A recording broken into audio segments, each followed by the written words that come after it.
Eu virei um grande fã da franquia Battle Network no final do ano passado e fiquei interessado em jogar mais jogos da franquia. Então eu resolvi jogar Battle Network 3 Blue Version por causa que eu ouvi falar que ele era o melhor jogo da franquia Battle Network. E pra falar a verdade, eu não concordo totalmente com essa opinião, só que não dá pra negar as qualidades de Battle Network 3 em sua história e seu gameplay. Ele tem battleships incríveis, eu adoro enfrentar vários chefes, e aprender os ataques de diferentes inimigos para contra-atacar depois é muito satisfatório. O Nave Customizer abre muitas possibilidades e algumas delas são possíveis só nesse jogo, e dá pra fazer uns combos incríveis com o Mega Man se escolher os battleships certos. Além disso, a trilha sonora também é muito legal. Só que olha, esse jogo tem umas partes da história que são meio chatinhas, né? Bubble Man pode queimar o inferno. E o grind necessário para poder conseguir os diferentes styles é meio chatinho. Só que de resto, eu ainda acho que Battle Network 3 é um jogo ótimo e eu recomendo, apesar dele ser o final da primeira trilogia de Battle Network.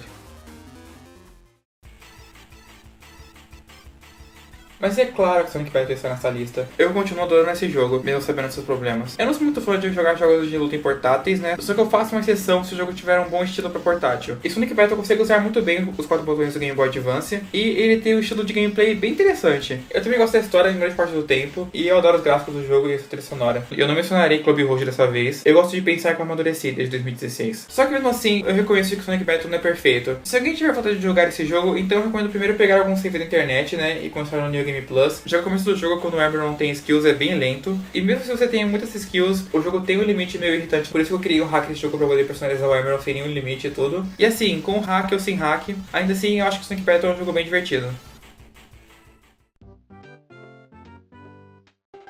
Eu adoro Super Mario Bros 3 desde que eu era criança, e eu sinceramente acho que a versão de Game Boy Advance é a melhor versão desse jogo, mesmo que ela tenha alguns problemas como uma tela reduzida e o jeito estranho de salvar. Só que tirando isso, o resto do jogo é incrivelmente divertido, e eu adorei as fases do e-reader, que são exclusivas da versão de Game Boy mesmo. Só que tipo, tirando as fases novas do e-reader, ainda assim esse jogo é Super Mario Bros 3, e eu adoro muito as fases, os power-ups, o desafio, e eu zerei esse jogo pela primeira vez no Game Boy Advance mesmo. Eu não gosto de tudo que tem em Super Mario Bros 3, lógico. Eu acho que Skyland e Pipeland foram meio chatinhas em alguns momentos, porém o jogo é tão legal que eu consigo deixar isso de lado. Ainda tem uma história engraçada. Eu meio que buguei as coisas em Pipeland por causa que eu fiquei fazendo grind de vidas em uma fase. E isso fez vários minigames de conseguir power-up e aparecerem no mapa. Foi estranho, mas eu achei bem engraçado e não ferrou meu jogo nem nada. Eu só preciso juntar coragem pra conseguir zerar a fase do e-reader agora. Ainda assim, Super Mario Bros 3 é um jogo bem divertido e que eu recomendo.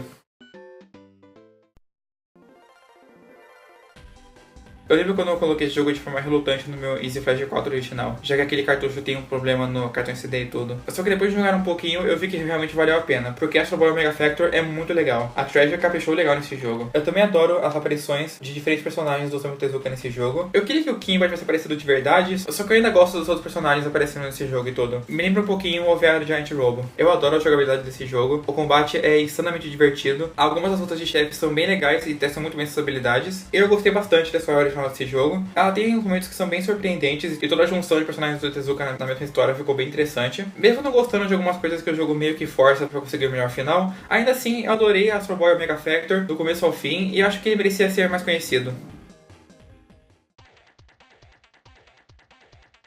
Sendo sincero, eu nunca joguei Gunstar Heroes original, mas eu ainda quis jogar Gunstar Super Heroes por causa que meu amigo Marcelo me falou muito bem desse jogo. E depois de jogar ele, eu consigo entender o que ele quis dizer. Por causa que esse jogo é muito caótico, só que é um caótico bem divertido, sabe? Eu adorei as armas, algumas fases. Algumas fases foram meio chatinhas e eu acho que o jogo foi meio curto demais. Só que eu consigo relevar isso por causa que Gunstar Super Heroes foi um jogo muito legal. As diferentes armas do jogo são muito boas e dá pra passar grande parte do tempo com apenas uma delas. Ou se for como eu, pode ficar mudando sempre que quiser para a situação atual. Eu também achei que as lutas de chefe foram muito legais. E sempre que eu passava de uma fase, dava pra sentir que eu conquistei alguma coisa, sabe? Eu só zerei esse jogo umas 2 vezes por enquanto, só que eu planejo jogar ele mais no futuro. E eu recomendo para fãs de jogos Run and Gun.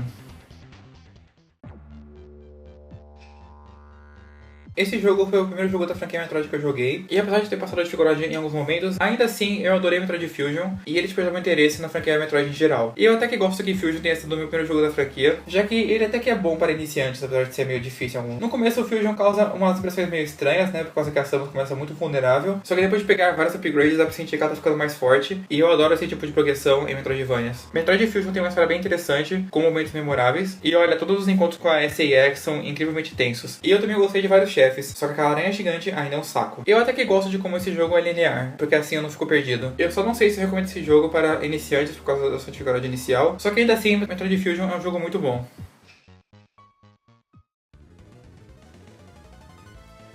Eu conheci Golden Sun na mesma loja onde eu comprei Pokémon Leaf Green. Eu só bati o olho no cartucho e fiquei interessado. Só que eu não comprei no dia, mas depois eu resolvi pesquisar sobre o jogo e ver como ele era. E depois de ver alguns vídeos, eu fiquei com vontade de jogar ele e então eu comprei, né? Foi arriscado comprar um jogo depois só ver uns vídeos, só que eu adorei Golden Sun e o sistema de lutas dele é bem divertido e ele tem um feel de RPG clássico. Eu também adoro os gráficos do jogo e o visual das batalhas. A trilha sonora é excelente. Ele é um dos meus RPGs favoritos de Game Boy Advance. O sistema de combate parece simples, porém ele ainda é bem satisfatório por causa das magias que cada personagem pode usar. E eu também adorava equipar diferentes digins dos personagens para ver como é que isso mudava os status deles. Isso sem falar também do uso das magias fora das batalhas, que são bem interessantes e que resultavam em puzzles legais nas dungeons. Se você gosta de RPG de turno clássicos, então eu definitivamente recomendo Golden Sun. Ele é muito divertido e bem interessante.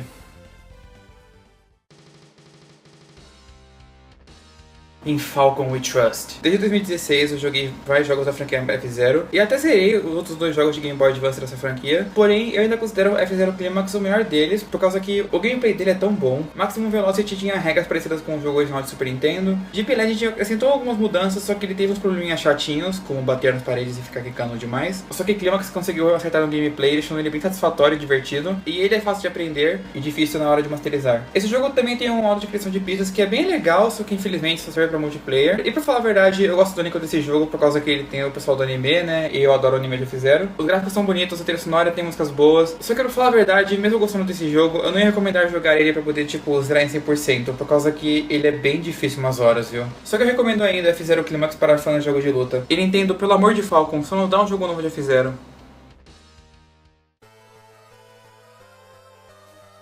Eu pensei em colocar Super Robot Taisen Origin Generation 2 na lista, só que no final o Judgment venceu por causa que, além de gostar do seu sistema e dos animes incluídos nesse jogo, eu não posso negar que Judgment também mudou minha vida, né? Foi graças a ele que eu descobri Gundam, Mazin Kaiser, Tekabon Blade, Nadesico, que são animes que eu gosto muito. Além da seleção boa de animes, tirando Gundam Seed, Super Robot Taisen Judgment tem um gameplay muito bom e que é perfeito para pessoas que querem conhecer essa franquia, só que não sabem onde começar. A história do jogo é bem interessante, tanto as porções originais quanto as porções tiradas dos animes mesmo. As animações são simplesmente fantásticas para um jogo de Game Boy Advance, e mesmo que o sistema dele seja mais simplificado comparado com o resto da franquia, ainda assim, Judgment não é um jogo super fácil que pode pegar desprevenido. Acho que pessoas que não conhecem a franquia e têm interesse deveriam ver esse jogo aqui primeiro, porque ele pode despertar muito bem esse interesse no resto da franquia, e quem sabe você fica interessado em algum anime que aparece aqui, assim como eu fiquei. Eu lembro quando meu bom amigo Marcelo me recomendou esse jogo e achou que eu não ia gostar tanto dele. Aí eu joguei Harmony of Dissonance e eu não apenas gostei do jogo, eu adorei. De todos os Castlevanias que eu joguei pra portáteis da Nintendo, Harmony of Dissonance é um dos meus favoritos. O gameplay dele é muito divertido e rápido, o combate é fácil de aprender, e o jogo ele é meio fácil quando você descobre algumas coisas e tudo, só que ainda assim ele é um jogo tão divertido que eu consigo desconsiderar esse detalhe. A história do jogo é meio simples demais, só que isso não me impediu de gostar do Just e do Maxim, e eu adorei jogar com o Just. As habilidades dele são extremamente divertidas de usar, os upgrades também passam uma ótima sensação de progressão. Eu simplesmente adorei Castlevania Harmony of Dissonance em geral. Mesmo que algumas horas que eu precisava voltar pra alguma área antiga do castelo tenha sido meio chatinho, ainda assim todo o resto do jogo foi ótimo. Eu definitivamente recomendo para fãs de Metroidvanias.